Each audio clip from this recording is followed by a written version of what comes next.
నమస్కారం Shilpa TV news కి స్వాగతం ముందుగా ముఖ్యాంశాలు నంద్యాల జిల్లా ప్రభుత్వ సర్వజన ఆసుపత్రిలో ఏపీయూడబ్ల్యూజే ఆధ్వర్యంలో అన్నదానం గ్రామ పంచాయతీల్లో నెలకొన్న సమస్యల పరిష్కారానికి అధికారుల సహకారంతో కృషి చేస్తామని పేర్కొన్న ఎంపీపీ శెట్టి ప్రభాకర్ వినాయక చవితి వేడుకలను ప్రశాంత వాతావరణంలో నిర్వహించుకునేందుకు అందరూ సహకరించాలని పేర్కొన్న గణేష్ మహోత్సవ కేంద్ర సమితి ప్రతినిధులు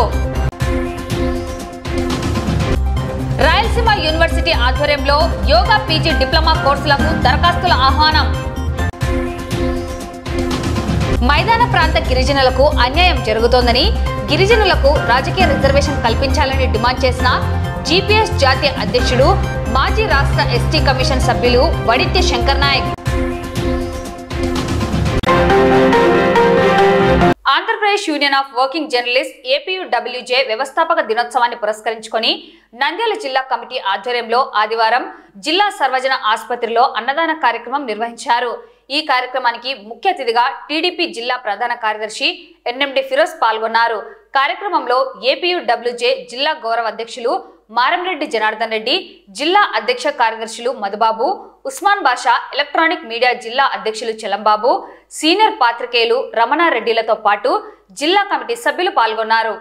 ఈ సందర్భంగా ఏపీయూడబ్ల్యూజే నాయకులు మాట్లాడుతూ ఏపీయూడబ్ల్యూజే సంస్థలో పనిచేయడం గర్వకారణమని, విలేకరుల అభివృద్ధికి తోడ్పాటు అందించే సంస్థ ఏపీయూడబ్ల్యూజే అని పేర్కొన్నారు. ఆగస్టు 17, 1957వ సంవత్సరంలో ఏపీయూడబ్ల్యూజే ఆవిర్భవించిందని, అప్పటి నుండి ప్రతి ఏటా ఆవిర్భావ దినోత్సవం జరుపుకుంటున్నట్లు వివరించారు. జర్నలిస్టులకు అక్రెడిటేషన్లు, హెల్త్ కార్డులు, జర్నలిస్టులకు ఇంటి స్థలాలిచ్చి ఇళ్లను నిర్మించి ఇవ్వాలని, జర్నలిస్టుల పిల్లలకు విద్యా సంస్థల్లో రాయితీలు ఇవ్వాలని తదితర సంక్షేమ పథకాల కోసం ఏపీయూడబ్ల్యూజే పోరాడుతుందని, అలాగే జర్నలిస్టులపై దాడులను అరికట్టేందుకు ప్రత్యేక చట్టం తేవాలని వారు ఈ సందర్భంగా ప్రభుత్వాన్ని కోరారు. ఈ కార్యక్రమంలో ఏపీయూడబ్ల్యూజే నాయకులు, సభ్యులు పాల్గొన్నారు.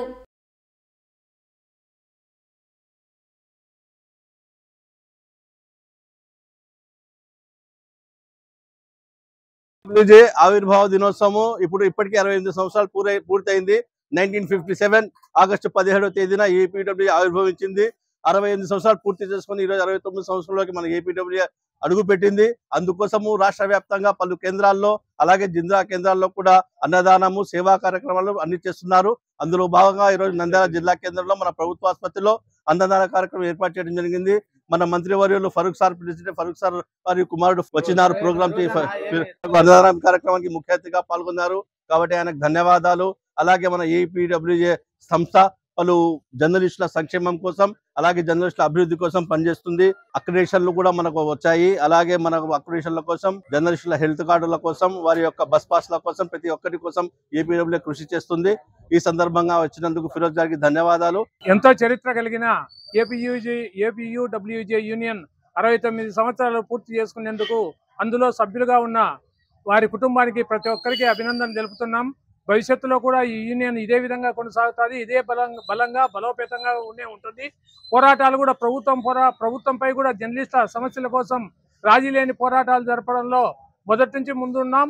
రేపు కూడా ముందుంటాం, మొన్నాడు ముందుంటాం. కాబట్టి సేవా కార్యక్రమాలు కూడా నంద్యాలలో కానీ ఎక్కడైనా కానీ ఏ మాత్రం తగ్గకుండా సేవా కార్యక్రమాలు జరపడంలో ఏపీయూడబ్ల్యూజే ముందుంది. ప్రభుత్వ ఆసుపత్రులు కావచ్చు, ఇంతకుముందు పరివర్తన దాంట్లో కావచ్చు, ఇంకా ఎన్నో సేవా కార్యక్రమాలు, అంటే కొన్ని ప్రచారం లేనివి ఉన్నాయి, కొన్ని ప్రచారంతో ఉన్నాయి. ఖచ్చితంగా యూనియన్ ఎంతో బలంగా ఉంది. మనకు మంత్రి ఫరూక్ గారి ఆశీస్సులు ఉన్నాయి యూనియన్కు కానీ మన పాత్రికేయులకు కానీ. అందువల్ల మన సమస్యలలో పరిష్కరిస్తారని ఆశిస్తున్నాం. ఖచ్చితంగా ప్రతి దానికి రాజీ లేని పోరాటం, అంటే ఆ పేపర్లో ఉన్నాడు, ఈ పేపర్లో ఉన్నాడు, ఆ పార్టీలో ఉన్నాడు, ఈ పార్టీలో ఉన్నాడు అనకుండా న్యాయమైన ప్రతి జర్నలిస్టు జరిపే దానికి అండగా నిలుస్తుంది యూనియన్. కాబట్టి అందరికీ అభినందనలు తెలుపుతూ ఇదే ఉత్సాహాన్ని ఇదే కంటిన్యూ చేస్తాం. మా సీనియర్లలో 69 కాదు 96 వరకు ఉంటామని చెబుతూ సంతోషాన్ని వ్యక్తం చేస్తున్నాం. మన యూనియన్ నాయకుల కల్లా అన్నదాన కార్యక్రమం నిర్వహించి ఇందులో సహకరించిన ప్రతి ఒక్కరికి అభినందనలు తెలుపుతున్నాం. ఈరోజు ఏపీడబ్ల్యూజే 69th యానివర్సరీ దాదాపు 1957 నుంచి ఆర్గనైజేషన్ ఉంది. ఇక్కడ చాలా మంది నంద్యాలలో కూడా స్ట్రాంగ్ పాత్రికేయులు ఉన్నారు. ఈ APWJ one of the strong organization ఇది. ఏపీయూడబ్ల్యూజే అనేది మొదటగా ఒక అడుగుతో స్టార్ట్ అయ్యి ఇప్పుడు రాష్ట్ర వ్యాప్తంగా కాదు, ఉమ్మడి ఆంధ్రప్రదేశ్లో ఎన్నో పోరాటాలు, ఎన్నో సమ్మెలు, ధర్నాలు నిర్వహించి జీతం లేనటువంటి పాత్రికేయులకు ఒక వృత్తి కల్పించేదానికి ఎన్నో కృషి చేసింది. ముఖ్యంగా ఆనాడు స్వర్గీయ నందమూరి తారక రామారావు గారు ఏపీడబ్ల్యూజేలో పనిచేసిన వారికి జర్నలిస్ట్ కాలనీ అని జూబ్లీ హిల్స్లో ఏర్పాటు చేయడం జరిగింది. రెండవ పర్యాయం ముఖ్యమంత్రి అయిన తర్వాత, ఆ తర్వాత చంద్రబాబు నాయుడు గారు ఆర్టీసీ బస్సులలో రాష్ట్ర వ్యాప్తంగా సగం ఛార్జీ చేసి, ఆ తర్వాత జిల్లా అంతా ఉచితంగా రాష్ట్ర వ్యాప్తంగా 30% చేసేదానికి ఏపీడబ్ల్యూజేలో ఎన్నో పోరాటాలు చేసింది. ఆ కార్యక్రమం తర్వాత ఎంతోమంది ఇప్పుడున్న వివిధ శాఖలు ఏర్పాటు చేసుకుండొచ్చు, వివిధ యూనియన్లు ఏర్పాటు చేసుకుండొచ్చు. వాళ్ళందరూ ఒకప్పుడు ఏపీడబ్ల్యూజే పుట్టిన వాళ్ళే. ఈ ఏపీడబ్ల్యూజే 69 గారు 690 సంవత్సరాలైనా ఇదే విధంగా కొనసాగుతుంది. ప్రభుత్వం పైన ఏ రోజైనా అది అనుకూలమైన ప్రతికూలమైన పోరాటాలు చేయకుండా ఉండదు. మన పోరాటం వల్లనే త్వరలో అక్రిడేషన్లు, ఇంటి స్థలాలు అయితేనేమి, ఇంకొకరు అయితేనేమి సాధించుకుంటాం. భవిష్యత్తులో కూడా అందరం కలిసి కట్టుకుంటాం. పత్రికలు వేరుండొచ్చు, ఛానల్స్ వేరుండొచ్చు, మనమంతా జర్నలిస్టం, మనమంతా ఒకటే కులం. కాబట్టి మన సమస్యలు వచ్చినప్పుడు స్థానిక నాయకుల సహకారంతో, అధికారుల అండదండలతో మనం అన్ని పరిష్కరించుకుందాం. ఈ విధంగా ముందుకు పోవాలని చెప్పి నేను తెలియజేసుకుంటూ 69వ సంవత్సరం జరుపుకున్న ఏపీడబ్ల్యూజే నంద్యాల మండల పరిధిలోని గ్రామ పంచాయతీల్లో నెలకొన్న సమస్యల పరిష్కారానికి అధికారుల సహకారంతో కృషి చేస్తామని ఎంపీపీ శెట్టి ప్రభాకర్ పేర్కొన్నారు. ఆదివారం ఎంపీపీ అధ్యక్షతన ఎంపీడీఓ సుగుణశ్రీ ఆధ్వర్యంలో మండల సర్వసభ్య సమావేశం నిర్వహించడం జరిగింది. మండల స్థాయి అధికారులు, ఎంపీటీసీలు, సర్పంచ్లు, సచివాలయ ఉద్యోగులు, సిబ్బంది పాల్గొన్నారు. సమావేశంలో రెవెన్యూ మరియు ప్రజా పంపిణీ వ్యవస్థ, విద్య, వైద్య, ఆరోగ్యం, వ్యవసాయం, గృహ నిర్మాణం, పశుసంవర్ధక, గ్రామీణ నీటి సరఫరా, సాంఘిక సంక్షేమం, మైనర్ ఇరిగేషన్, ఆర్టీసీ, రోడ్డు రవాణా వ్యవస్థ, రోడ్లు మరియు భవనములు, ఎక్సైజ్ మరియు ప్రొహిబిషన్, విద్యుత్, పంచాయతీ, మహిళా మరియు శిశు సంక్షేమం, వెలుగు పథకం, శాంతి భద్రతలు, గ్రామీణ ఉపాధి హామీ పథకం తదితర అంశాలపై ప్రజాప్రతినిధులు చర్చించారు. సమస్యలను పరిష్కరించేందుకు తగు చర్యలు చేపడతామని ఎంపీడీఓ తెలిపారు. నంద్యాల మండల సర్వసభ సమావేశాన్ని మండల ప్రజా పరిషత్ ఆవరణంలో జరిగించాము. ఈ యొక్క సర్వసభ సమావేశానికి నంద్యాల మండలంలోని గౌరవ ఎంపీటీ సభ్యులు, అదేవిధంగా సర్పంచులు కూడా హాజరు కావడం జరిగింది. మండల స్థాయి అధికారులందరూ, సచివాలయ సిబ్బంది కూడా హాజరు కావడం జరిగింది. ఈ యొక్క సమావేశం యొక్క ముఖ్య ఉద్దేశం ఏంటంటే, వాళ్ళ గ్రామాల్లో ఉన్నటువంటి సమస్యలను అధికారులకు వివరించి, వారి సలహాల ద్వారా వాళ్ళ యొక్క సమస్యలను పరిష్కార మార్గానికి కృషి చేస్తామని అధికారులు చెప్పడం జరిగింది. ఈ యొక్క సమావేశంలో గౌరవ సభ్యులు అడిగిన ప్రతి ప్రశ్నకు కూడా చాలా కులంకుశంగా జవాబిచ్చి వాళ్ళ సమస్యలకు కృషి చేస్తామని హామీ ఇవ్వడం అధికారులు చెప్పడం జరిగింది. వర్షాలు పడుతున్నాయి కాబట్టి వాటర్ సమస్యలు వచ్చాయి, అడిగారు సభ్యులు, వాటికి సమాధానాలు కూడా చెప్పారు. ఈ నెల 27వ తేదీ నుండి 31వ తేదీ వరకు నిర్వహించనున్న వినాయక చవితి వేడుకలను ప్రశాంత వాతావరణంలో నిర్వహించుకునేందుకు అందరూ సహకరించాలని నంద్యాల జిల్లా గణేష్ మహోత్సవ కేంద్ర కమిటీ సమితి అధ్యక్షుడు గంగిశెట్టి విజయ్ కుమార్ ఇతర ప్రతినిధులు పేర్కొన్నారు. ఈ మేరకు ఆదివారం స్థానిక కార్యాలయంలో గణేష్ మండప నిర్వాహకులతో సమావేశం నిర్వహించి వినాయక చవితి వేడుకల నిర్వహణపై పలు సూచనలను, సలహాలను, అభిప్రాయాలను వారు తెలియజేశారు. భక్తి శ్రద్ధలతో ఎటువంటి ఆటంకాలు లేకుండా ప్రభుత్వ అధికారుల సహకారంతో, ప్రజల భాగస్వామ్యంతో అత్యంత వైభవంగా పండుగ వేడుకలను నిర్వహించుకోవాలని, సమస్యలు తలెత్తితే గణేష్ ఉత్సవ కేంద్ర సమితి సభ్యుల దృష్టికి తీసుకురావాలని కోరారు.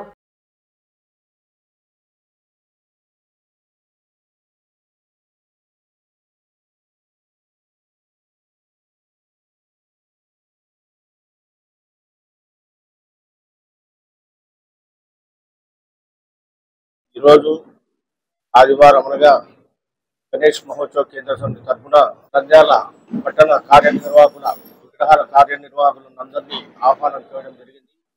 వారి గణేష్ కేంద్ర మహోత్సవం తరఫున ప్రత్యేక ధన్యవాదాలు తెలియజేస్తున్నాం. ముఖ్యంగా కార్యనిర్వాహకులు తెలియజేయడం ఏమనగా, ఈ 5 రోజులు 27వ తారీఖు వినాయక చవితి పండుగ సందర్భంగా, 31వ తారీఖు నిమజ్జన సందర్భంగా అందరూ ఈ 5 రోజుల నిమజ్జన కార్యక్రమాన్ని భక్తి శ్రద్ధలతో వినాయకుడు పూజించి ఎటువంటి ఆటంకాలను కలగకుండా దైవభక్తితోనే పూజలు చేయాలని కోరుకుంటున్నాం. మరి ఏ ఇతర కార్యక్రమాలను కానీ వినాయకుడి గారు చేయకుండా భక్తి పాటలు, భక్తి శ్రద్ధలతోనే చేయవలసిందిగా కోరుతున్నాం. గత కొన్ని ఏళ్ల కిందట కొన్ని అసాంఘిక కార్యక్రమాలు జరిగాయని పోలీసు వారు తెలియజేశారు. కానీ అటువంటి అసాంఘిక కార్యక్రమాలు చేయకూడదనేసి మరొక్కసారి కరాడిహోరం కోరుకుంటూ ఈ అవకాశం ఇచ్చిన పెద్దలందరికీ నా ధన్యవాదాలు తెలియజేస్తున్నాను. 2025 సంవత్సరం ఆగస్టు 27 తారీఖు జరుపుకుంటున్న మనం భారతదేశానికి సంబంధించిన హిందూ సామాజిక ఉత్సవాల వినాయక చవితి పండుగ కార్యక్రమం ఈరోజు నంద్యాల పట్టణంలోని ప్రజలందరూ ఈ కార్యక్రమం జరుపుకోవాలని, అలాగే జిల్లా వ్యాప్తంగా ఉన్న అన్ని మండల కేంద్రాలు అన్ని తాలూకాలలో ఈ కార్యక్రమం సజావుగా చేసుకోవాలని కోరుకుంటున్నాము. మన రాష్ట్రం విడిపోయాక మన ఆంధ్రప్రదేశ్ రాష్ట్రంలో 2025లో మొట్టమొదటిగా రాష్ట్ర గణేష్ మహోత్సవ కమిటీ సమావేశం జరిగింది. దాంట్లో కమిటీ ఎన్నుకున్నారు. ఆ కమిటీ ఆధ్వర్యంలో రాష్ట్ర వ్యాప్తంగా వినాయక చవితి ఉత్సవాలు ఈసారి భక్తి శ్రద్ధలతో హిందూ సమాజం అవసరాలను ప్రభుత్వాలను తీర్చాలని కోరుకుంటూ ఈ పండుగ వాతావరణం జరుపుకుంటున్నారు. రాష్ట్ర కమిటీకి అనుబంధంగా జిల్లా కమిటీకి అనుబంధంగా పట్టణ కమిటీ ఈ ముగ్గురు సమన్వయంతో వినాయక చవితి ఉత్సవాలను సంప్రదాయబద్ధంగా భక్తి శ్రద్ధలతో జరుపుకోవాలని, అలాగే మంటప నిర్వాహకులు కూడా ఏ సమస్యలు వచ్చినా జిల్లా వారు అందుబాటులో ఉన్నారు, పట్టణ కమిటీ వారు అందుబాటులో ఉన్నారు, అలాగే రాష్ట్ర కమిటీ వాళ్ళు అందుబాటులో ఉన్నారు. కాబట్టి ఎవరికి భయపడకుండా మనం తప్పు చేయకుండా ఈ వినాయక చవితి ఉత్సవాలను ప్రభుత్వ సహకారంతో పోలీసు సహకారంతో వారికి సహకరించి మన కార్యక్రమాలను పూర్తి చేసుకోవాలని మండప నిర్వాహకులు ఎలక్ట్రికల్ విషయంలో కావచ్చు, లేకపోతే నిమజ్జనంలో నీటి విషయంలో కావచ్చు, ఈ మండపాలు నిర్వహించిన జాగ్రత్తలు పాటించి ఎటువంటి ఇబ్బందులు నష్టాలు ప్రాణ నష్టాలు కలగకుండా జాగ్రత్తగా ఈ ఉత్సవాలు అందరూ జరుపుకోవాలని కోరుకుంటున్నాను. ఆగస్టు 25వ తేదీ వరకు రాయలసీమ యూనివర్సిటీ ఆధ్వర్యంలో యోగా పీజీ డిప్లొమా కోర్సులకు దరఖాస్తులను ఆహ్వానిస్తున్నట్లు Raparthi Rama academy of yogic sciences secretary Damodar Reddy తెలిపారు.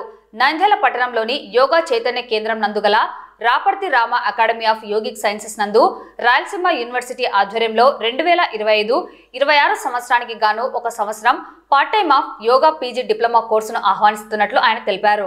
ఈ సందర్భంగా దామోదర్ రెడ్డి మాట్లాడుతూ ప్రస్తుత కాలంలో యోగా శిక్షకులకు మంచి ఆదరణ ఉందని, కావున ఏదైనా డిగ్రీ పూర్తి చేసిన వారు యోగా టీచర్లుగా అర్హులని ఈ నెల 25వ తేదీ లోపల దరఖాస్తు చేసుకోవాలని తెలిపారు. ఆన్లైన్ ద్వారా దరఖాస్తు చేసుకునేవారు www.yctnandyal.org అనే వెబ్సైట్ ద్వారా చేసుకోవచ్చని తెలిపారు. ఆగస్టు 30వ తేదీన కౌన్సిలింగ్ నిర్వహిస్తామని తెలిపారు. మరిన్ని వివరములకు టెక్కె భరతమాత గుడి సమీపంలోని Raparthi Rama academy of yogic sciences yoga Chaitanya కేంద్రం నందు సంప్రదించగలరని పేర్కొన్నారు. ఆసక్తి గలవారు ఈ అవకాశాన్ని సద్వినియోగం చేసుకోవాలని కోరారు. నంద్యాల చుట్టుపక్కల ప్రాంత ప్రజలందరికీ మంచి శుభవార్త. అందరూ కూడా యోగా యొక్క ఆవశ్యకతను గుర్తించి ప్రపంచమంతా యోగాని అభ్యాసం చేస్తూ అలాగే ఆరోగ్యాన్ని శారీరక మానసిక ఆరోగ్యాన్ని పొందుతూ ఉన్నారు. ఈ పరిస్థితుల్లో యోగా టీచర్ల యొక్క ఆవశ్యకత చాలా ఉన్నది. ఇటువంటి పరిస్థితుల్లో రాయలసీమ యూనివర్సిటీ అఫిలియేషన్ ద్వారా నంద్యాలలో Raparthi Rama academy of yogic sciences గత కొన్ని సంవత్సరాలుగా PG diploma in yoga, post graduate diploma in yoga part time course 1 year నిర్వహిస్తోంది.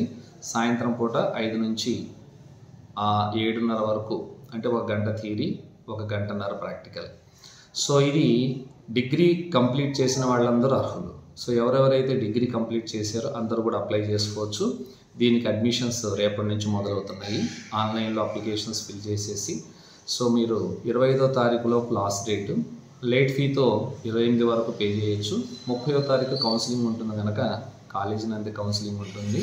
సో ఆసక్తి గల అభ్యర్థులందరూ కూడా అప్లై చేసుకొని మంచి టీచర్లుగా తయారయ్యి మీరు ఆరోగ్యంగా ఉంటూ అందరికీ ఆరోగ్యాన్ని ప్రసాదించేటువంటి సేవలో చక్కగా తరించవలసిందిగా ప్రార్థన. ఇతర వివరములకు మా వెబ్సైట్ని కానీ సో మీకు ఇచ్చినటువంటి నంబర్కి కానీ కాల్ చేసి వివరాలు తెలుసుకోగలరు.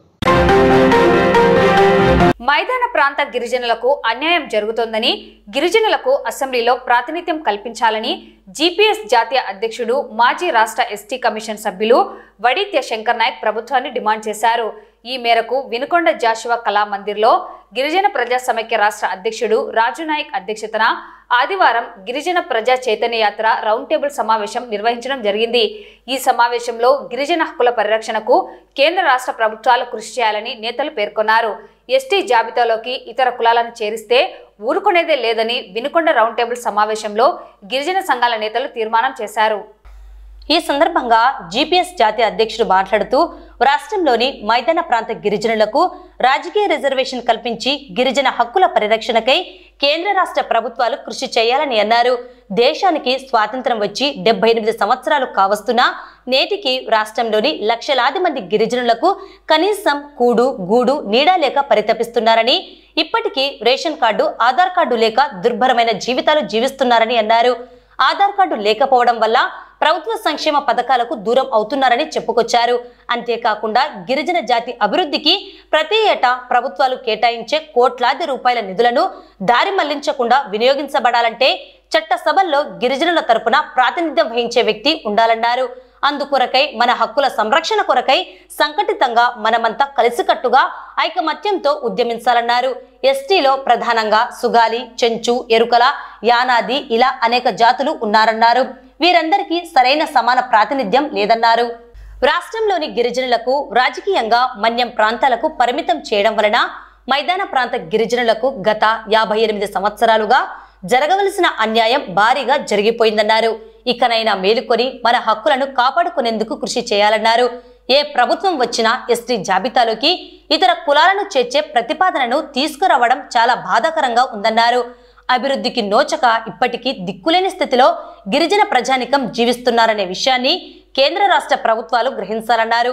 2026వ సంవత్సరంలో కేంద్ర రాష్ట్ర ప్రభుత్వంలో శాసనసభ స్థానాలు 175 నుంచి 225 పెంపునకు కొత్తగా ఏర్పాటు కానున్న ఆ నియోజకవర్గాలలో రాష్ట్ర జనాభాలో సగభాగంగా ఉన్న మైదాన ప్రాంత గిరిజనులకు సామాజికంగా, ఆర్థిక, రాజకీయ, ఉద్యోగ రంగాలలో ప్రాతినిధ్యం లభించేలా మనమందరం పోరాడవలసిన సమయం ఆసన్నమైందన్నారు. జాతి భవిష్యత్తు కోసం, అభ్యున్నతి కోసం, జాతి వెలుగు కోసం ఉద్యమ బాట మొదలుపెట్టి ప్రజా చైతన్య యాత్ర కార్యక్రమాన్ని ప్రతి గిరిజన ప్రాంతాల్లో చేరేలా పోరాడాలన్నారు. అనంతరం రౌండ్ టేబుల్ సమావేశంలో సంఘీభావం తెలిపి ప్రజా చైతన్య యాత్ర వాల్ పోస్టర్లను ఆవిష్కరించారు. ఈ కార్యక్రమంలో గిరిజన ప్రజా సమైక్య రాష్ట్ర అధ్యక్షుడు రాజు నాయక్, రాష్ట్ర కార్యదర్శి రవి నాయక్, బీఎస్పీ పార్టీ కార్యదర్శి రాజు, పల్నాడు జిల్లా యువజన నాయకుడు జరపల కృష్ణానాయక్, యువజన అధ్యక్షుడు హనుమంతు నాయక్, పల్నాడు జిల్లా అధ్యక్షుడు రంగనాయక్, గౌరవ అధ్యక్షుడు విష్ణు నాయక్, ఆల్ ఇండియా బంజారా సేవా సంఘం బాలాజీ నాయక్, డాక్టర్ కోటేశ్వరరావు నాయక్, ఒంగోలు జిల్లా అధ్యక్షుడు సైదా నాయక్, మాచర్ల జెడ్పీటీసీ మల్లుస్వామి, రేమడిచెర్ల సర్పంచ్ బ్రహ్మం, రామ్జీ నాయక్, వివిధ సంఘాల నేతలు హాజరయ్యారు. ప్రజా సమాఖ్య ఆధ్వర్యంలో ఆ జిల్లాలో ఉన్నటువంటి అన్ని సంఘాలని రాజకీయ పార్టీలకు అతీతంగా అక్కడ ఉన్నటువంటి గిరిజన సమూహాన్ని తీసుకొని వచ్చి ఇవాళ మైదాన ప్రాంతంలో కూడా రాజకీయ రిజర్వేషన్లు కల్పించాలని గిరిజన ప్రజా సమాఖ్య ఆధ్వర్యంలో ఇవాళ గిరిజన ప్రజా చైతన్య యాత్ర పేరుతో ఇవాళ లక్షలాది కరపత్రాలని, పోస్టర్లని ముద్రించి ఇవాళ మా ప్రజలందరినీ కూడా ఇవాళ అనాగరికంగా, నిరక్షరాస్యులుగా ఇవాళ ఎక్కడో సమాజానికి దూరంగా ఉన్నటువంటి మా గిరిజన ప్రజల్ని చైతన్యం చేయడానికి ఇలాంటి సమావేశాలు మేము ఏర్పాటు చేస్తా ఉన్నాం. రానున్నటువంటి 2029 ఎన్నికల్లోపు ప్రతి జిల్లాలో ప్రతి గిరిజనుల్ని వారి యొక్క తలుపుని తట్టి వారి యొక్క హృదయాన్ని కదిలించి మేమందరం కూడా ఐకమత్యమై మా గిరిజనుల యొక్క ఐక్యతని, ఆత్మగౌరవాన్ని చాటి చెప్పడానికి ఈ కార్యక్రమాన్ని వాళ్ళు తీసుకున్నాం. మేము అవసరమైతే దీన్ని అంచెలంచెలుగా వివిధ రూపాల్లో, వివిధ పద్ధతుల్లో ప్రజాస్వామ్యయుతంగా దీన్ని ప్రజల్లో తీసుకుని వెళ్ళి మా ప్రజల్ని సంఘటితం చేసి అన్ని రాజకీయ పార్టీలకు కూడా ఒక విజ్ఞప్తి చేస్తా ఉన్నాం. అన్ని రాజకీయ పార్టీలకు ఓట్లేసేది మేము, జెండాలు మోసేది మేము, త్యాగాలు చేసేది మేము, కానీ పదవులు మాత్రం ఇవాళ వాళ్ళే అనుభవిస్తా ఉన్నారు. ఇవాళ బాబాసాహెబ్ అంబేద్కర్ రిజర్వేషన్లు ఇవాళ పేదలకు ఇచ్చాడు, కానీ ఇవాళ రిజర్వేషన్ల పేరుతో విభజించు పాలించున్న పద్ధతుల్లో డివైడ్ అండ్ రూల్ పాలసీలో ఈ ప్రజల్ని ఎక్కడికెక్కడ విచ్ఛిన్నం చేస్తూ వాళ్ళని ఎక్కడ కూడా కలవకుండా, సమూహంగా చేర్చకుండా ఇవాళ అన్ని రాజకీయ పార్టీలు ఇవాళ ఆడుతున్నటువంటి ఆటల్లో చదరంగంలో మా ప్రజలుగా మేముగా మా యొక్క ప్రాణాలని, మా యొక్క జీవితాలని మేము మా పూర్వీకులు, మా తాతలు, తండ్రులు, మేము, మా బిడ్డలు కూడా ఇవాళ వాళ్ళకే వారికే ధారాదత్తంగా మేము ఉన్నామే తప్ప మాకెక్కడ కూడా ఇక్కడ మనగడ లేనటువంటి పరిస్థితి. అందుకని అన్ని రాజకీయ పార్టీలు విజ్ఞప్తి చేస్తా ఉన్నాం. ఇవాళ పార్టీలు గిరిజనుల్ని ఓటు బ్యాంకుగా జెండాలు మోసే కార్యకర్తలుగానే మీరు చూస్తా ఉన్నారు. వచ్చే ఎన్నికల్లో ప్రతి గిరిజనుని ఒక సైనికుడిగా తయారు చేసి అన్ని పార్టీలకి, ఏ పార్టీ అయితే, ఏ ప్రభుత్వాలైతే మా న్యాయమైనటువంటి డిమాండ్లని, హక్కులని మాకు కాపాడుతాయో, మాకు అలాంటి అవకాశాలు ఇస్తాయో ఆ పార్టీకి మేము అండగా ఉంటాం. మేము కూడా మా ప్రజలుగా రాజకీయాల్లో, మేము కూడా చట్టసభల్లో మా ప్రతినిధులుగా, మా జాతీయ తరపున మాట్లాడేటువంటి రిప్రజెంటేటివ్స్ గా అసెంబ్లీలో, పార్లమెంట్ లో ఉండడానికి రేపు పెరగబోయే నియోజకవర్గాల పునర్విభజనలో మాకు అవకాశం కల్పించాలని ఇవాళ ప్రభుత్వాలకి, పార్టీలకి మీ ద్వారా విజ్ఞప్తి చేస్తా ఉన్నాం. అంతేకాదు ఇవాళ ఒక పక్క ఇలాంటి సమస్యలు ఉంటే ఇవాళ చదువుకున్నటువంటి బిడ్డలకు ఉద్యోగాలు, ఇవాళ రైతుగా పనిచేసేటువంటి వ్యక్తికి ఇవాళ గిట్టుబాటు ధర లేదు, ఇవాళ ఇక్కడ ఉండేటువంటి మహిళలకు రక్షణ లేదు, చదువుకునేటువంటి విద్యార్థికి అవకాశాలు లేవు. కానీ ఇవాళ ఉద్యోగం చేసేటువంటి ఉద్యోగి కూడా ఎక్కడ కూడా ఇవాళ ప్రమోషన్లు కానీ అక్కడ వాళ్ళకు ఆత్మగౌరవం లేనటువంటి పరిస్థితుల్లో ఇవాళ గిరిజనుల యొక్క జాబితాలో ఇతర కులాలలో అన్ని రకాలుగా అభివృద్ధి చెందినటువంటి వాళ్ళని తీసుకొని వచ్చి ఎస్టీ హోదా కల్పిస్తామని అన్ని పార్టీలు ఇవాళ ప్రభుత్వాలు ఓటు బ్యాంకు రాజకీయాలు చేస్తా ఉన్నాయి. ఇవాళ ఏ పార్టీ అయినా గిరిజన జనాభా పెరిగింది రాష్ట్రంలో, మీకు చిత్తశుద్ధి ఉంటే, నిజంగా మీకు మా మీద ప్రేమ ఉంటే పెరిగిన జనాభాకు అనుగుణంగా మా రిజర్వేషన్లు పెంచండి, ప్రైవేట్ రంగంలో రిజర్వేషన్లు కల్పించండి, బ్యాక్లాగ్ ఉద్యోగాలను భర్తీ చేయండి. మా నిధులు మా కోసమే, ప్రతి రూపాయి కూడా ఎస్టీ ఎస్సీ సప్లాన్ చట్టంలో భాగంగా ఖర్చు పెట్టాలి. మా నిధులని మాకు కాకుండా మా పేర్లు చెప్పి ఇతర సంక్షేమ అభివృద్ధి కార్యక్రమాలకు మాత్రం ప్రభుత్వం ఖర్చు పెడితే అలాంటి ప్రభుత్వాలకు కూడా తగిన సమయంలో తగిన గుణపాఠం చెప్పడానికి ఈ రాష్ట్రంలో ఉన్న గిరిజనులుగా, మైదాన ప్రాంత గిరిజనులుగా మేమందరం కూడా సంఘటితం అవుతా ఉన్నామని మీ ద్వారా నేను తెలియజేస్తా ఉన్నాను. కాబట్టి గిరిజనుల జాబితాలో ఏ ఇతర కులాలని చేర్చేటువంటి ప్రతిపాదనని ఏ ప్రభుత్వాలు కూడా చేయకూడదు. ఓట్ల సీట్ల రాజకీయాల్లో గిరిజనులని కనుక బలిపశువులు చేస్తే వచ్చేటువంటి ఎన్నికల్లో ప్రతి గిరిజనులు ఒక సైనికుడే, ఆ పార్టీలకి డిపాజిట్లు కూడా లేకుండా చేయడానికి ఇలాంటి కార్యక్రమాలు, ఇలాంటి వేదికలు తప్పకుండా దోహదపడతాయని కూడా మీ ద్వారా నేను తెలియజేస్తా ఉన్నాను. కాబట్టి అందరికీ, ఈ రాష్ట్రంలో ఉన్నటువంటి నా గిరిజన ప్రజలందరికీ కూడా ఒక విజ్ఞప్తి చేస్తా ఉన్నాం. ఇవాళ మనం ఎన్ని రోజులు ఈ బతికామన్నది ముఖ్యం కాదు, ఆత్మగౌరవంతో ఎలా బతికామన్నది ముఖ్యం. కాబట్టి ప్రియమైనటువంటి నా గిరిజన ప్రజలారా, ఈ రాష్ట్రంలో మనమందరం కూడా ఒకటి అవ్వాలి, మనం అందరి యొక్క నినాదం ఒక్కటే కావాలి, మన అందరి యొక్క ఆత్మగౌరవం ఒకటే కావాలి. మనమందరం కూడా ఒక్కటిగా వినదించినప్పుడే ఈ పార్టీలు, ప్రభుత్వాలు మన వైపు చూస్తాయి. అంతేకాని ఇవాళ ప్రభుత్వంలో వేల కోట్లు కేటాయిస్తా ఉన్నారు, ఆ డబ్బులు ఎక్కడ ఖర్చు పెడతా ఉన్నారో ఎక్కడ సమాధానం లేనటువంటి పరిస్థితి. కాబట్టి అసెంబ్లీలో మావాడు ఉండాలి, మండలిలో మావాడు ఉండాలి, పార్లమెంట్ లో మావాడు ఉండాలి, మైదాన ప్రాంతంలో డిప్యూటీ చైర్మన్లుగా మా ఎస్టీలు, మా గిరిజనులు ఉండాలి, ఇవాళ మేయర్లుగా మా గిరిజనులు ఉండాలి, కమిషనర్లు, మున్సిపాలిటీలో చైర్మన్లుగా మా గిరిజనులు ఉండాలి. ఏదో సర్పంచ్ గా ఇచ్చాం, ఎంపీటీసీగా ఇచ్చాం, డిప్యూటీసీగా ఇచ్చామంటే కేవలం మమ్మల్ని ఆ హోదాకే పరిమితం చేస్తా ఉన్నారు తప్ప ఆ హోదాలో ఉన్నటువంటి పూర్తి సారాన్ని మా ప్రజలకు ఎక్కడ అందకుండా ఇవాళ అన్ని పార్టీలు, అన్ని ప్రభుత్వాలు గిరిజనులని కేవలం ఓటు బ్యాంకుగా వాడుకుంటా ఉన్నారు. కాబట్టి ఇక్కడైనా అలాంటి పార్టీలు మరి వారు చేసినటువంటి, ఇప్పటిగా చేస్తూ వస్తున్నటువంటి ఇలాంటి మోసాన్ని వారు కూడా తెలుసుకొని గిరిజనులని మనుషులుగా వాళ్ళని ప్రేమించాలి, వారి ఆత్మగౌరవాన్ని కాపాడాలి, మాకున్నటువంటి హక్కులను కాపాడాలి. అలా కాపాడకపోతే ఆ ప్రభుత్వాలకి మేము అధికారం ఇచ్చాం, మా ఓటు ద్వారానే, బాబాసాహెబ్ అంబేద్కర్ ఇచ్చినటువంటి ఓటు అనే ఆయుధం ద్వారానే ఆ ప్రభుత్వాలకు డిపాజిట్లు కూడా లేకుండా చేస్తామని ఈ సందర్భంగా తెలియజేస్తూ, హెచ్చరిస్తూ సెలవు తీసుకుంటా ఉన్నాను. వార్తలు ముగించే ముందు ముఖ్యాంశాలు మరోసారి. నంద్యాల జిల్లా ప్రభుత్వ సర్వజన ఆసుపత్రిలో ఏపీయూడబ్ల్యూజే ఆధ్వర్యంలో అన్నదానం. గ్రామ పంచాయతీల్లో నెలకొన్న సమస్యల పరిష్కారానికి అధికారుల సహకారంతో కృషి చేస్తామని పేర్కొన్న ఎంపీపీ శెట్టి ప్రభాకర్. వినాయక చవితి వేడుకలను ప్రశాంత వాతావరణంలో నిర్వహించుకునేందుకు అందరూ సహకరించాలని పేర్కొన్న గణేష్ మహోత్సవ కేంద్ర సమితి ప్రతినిధులు. రాయలసీమ రాయలసీమ యూనివర్సిటీ ఆధ్వర్యంలో యోగా పీజీ డిప్లొమా కోర్సులకు దరఖాస్తుల ఆహ్వానం.